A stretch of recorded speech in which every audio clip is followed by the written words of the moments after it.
రే అబ్బా, ఎలా ఉన్నారు అందరూ? So welcome back to my channel అమెరికాల సర్పంచ్ గారు అబ్బాయి.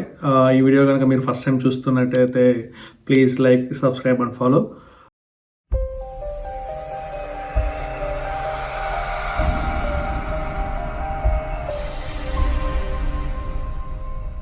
ఈ వీడియోలో కంటెంట్ ఏంటంటే, మీ అందరూ తెలిసిందే, ట్రంప్ వచ్చాడు, జనవరిలో ప్రెసిడెంట్గా తీసుకుంటున్నాడు. నాకు నవ్వొచ్చే విషయం ఏంటంటే, ఇంతవరకు ఏం కాలేదు, ఇక్కడ పోపులో ఉప్పు వేసినట్టు, ఉప్పులో పోపు వేసినట్టు మన ఇండియన్ ఛానల్స్ ఏదో వస్తే అది చేస్తున్నాయి. రీసెంట్గా ఒక బ్రాడ్కాస్ట్ చూశాను. దాంట్లో లాయర్ వచ్చాడు. లాయర్ వచ్చి అసలు ఏదో లాయరే ఇక్కడ ఏదో రాసినట్టు ట్రంప్ తనకు ఫోన్ చేసి చెప్పినట్టు చెప్తున్నాడు.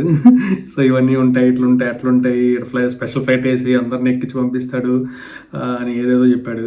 సో ఇలాంటివన్నీ ఫాల్స్ స్టేట్మెంట్స్ అనమాట.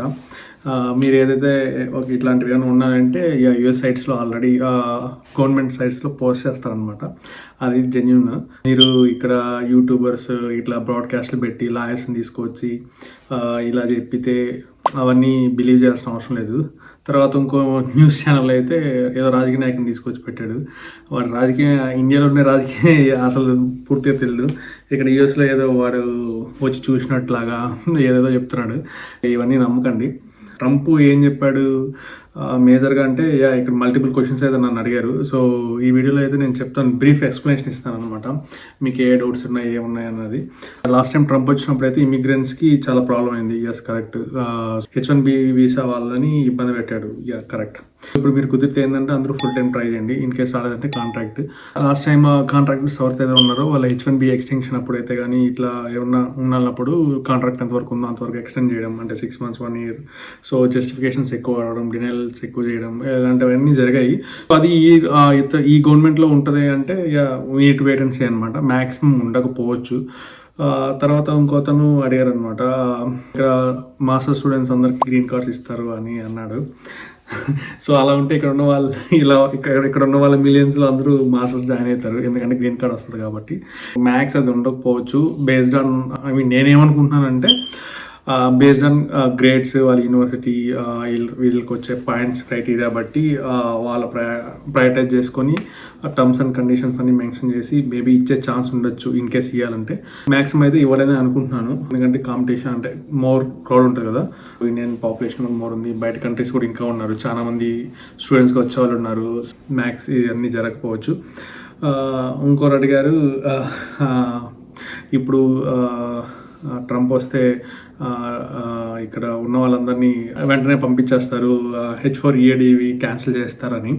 లాస్ట్ టైం చూసినట్టయితే H1 EADని క్యాన్సిల్ చేయాలని చాలా ప్రయత్నించాడు, కానీ అది కోర్టుకి వెళ్ళి కేసెస్ వేసి అది లాస్ట్ టైం ట్రంప్ వల్ల అవ్వలేదు.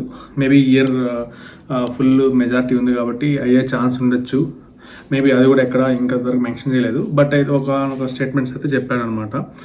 ఎందుకంటే ఇక్కడ ఉన్న యూఎస్ ఎంప్లాయ్మెంట్ అనేది దెబ్బతింటుంది కాబట్టి EAD వాళ్ళకి జాబ్ చేయడానికి అవకాశం ఉండదు, క్యాన్సిల్ చేస్తామన్నట్టు చెప్పారు. మేబీ చూడాలి అది ఎలా ఉంటుంది అనేది.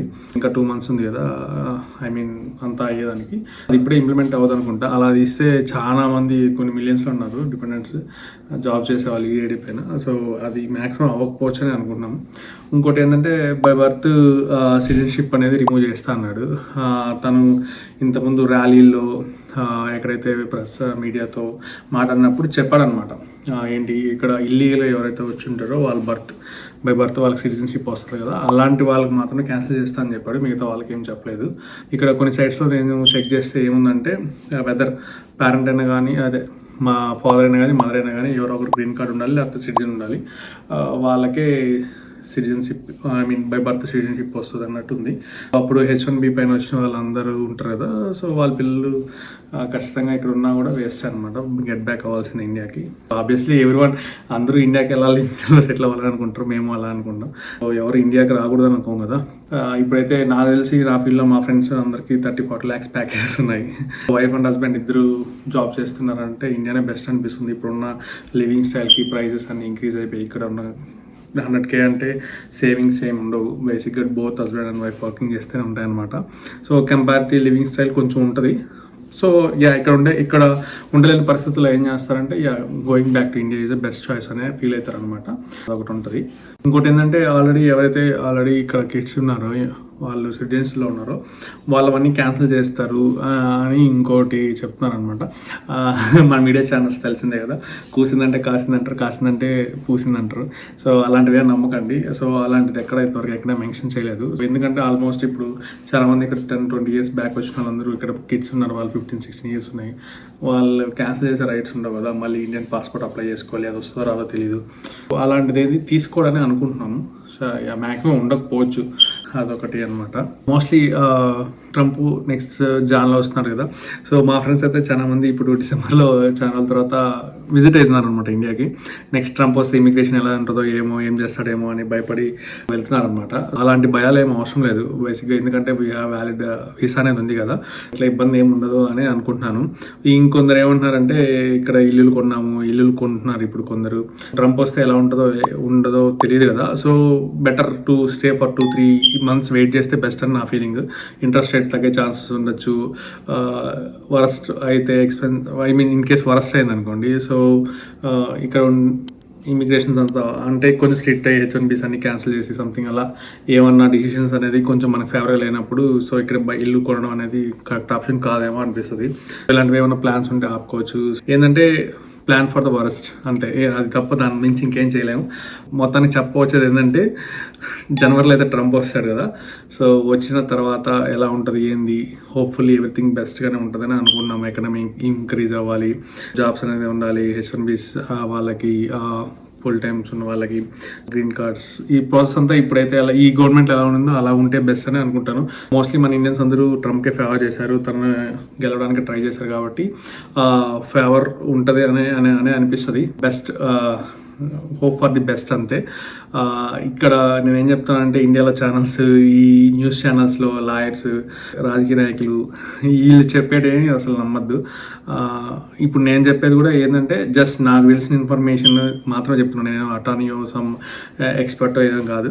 సో ఇక్కడ ఉన్న వాతావరణం ఎట్లుంటుంది, సో డిస్కషన్ జరుగుతుంది కదా, కొన్ని ఇన్పుట్స్ వస్తాయి కదా, ఆ ఇన్పుట్స్లో నుంచి ఇది ఏది జెన్యూన్, ఎంతవరకు జెన్యూన్ అని మాత్రం ఇన్పుట్స్ మాత్రమే ఇవ్వగలుగుతారనమాట మేమైనా ఎవరైనా కూడా. కాబట్టి ఇండియాలో ఉన్న రాజకీయ నాయకులకి ఏమీ తెలియదు, వాళ్ళ మాటలు అసలు నమ్మకండి. లాయర్స్ అంతా జస్ట్ ఫేమ్ కోసమే, వాళ్ళు ఇచ్చే బ్రాడ్కాస్ట్లో వాళ్ళకు కూడా ఏం పెద్ద తెలియదు. ఏదైనా బ్లాగ్స్ ఉంటే చూడండి, రియాలిటీ అనాలిసిస్ చేసుకోండి, ఎంతవరకు ఏది కరెక్ట్ ఏంది అని మీరే ఒక అనాలిసిస్ చేసుకోండి. హోప్ఫుల్లీ ట్రంప్ గవర్నమెంట్ వచ్చేసి ఇండియన్స్కి ఫేవర్గానే ఉంటుందని ఎక్స్పెక్ట్ చేస్తున్నాం. It's time to sign off. అమెరికాలో సర్పంచ్ గారు అబ్బాయి రే బాబు చూస్తున్నారు కానీ ఫాలో చేయట్లేదు, సబ్స్క్రైబ్ చేయట్లేదు, లైక్స్ ఇవేం చేయట్లేదు. కాస్త కుదిరితే టైం దొరికినప్పుడు వాచ్ అవర్స్ కూడా పెంచండి. Thanks for watching.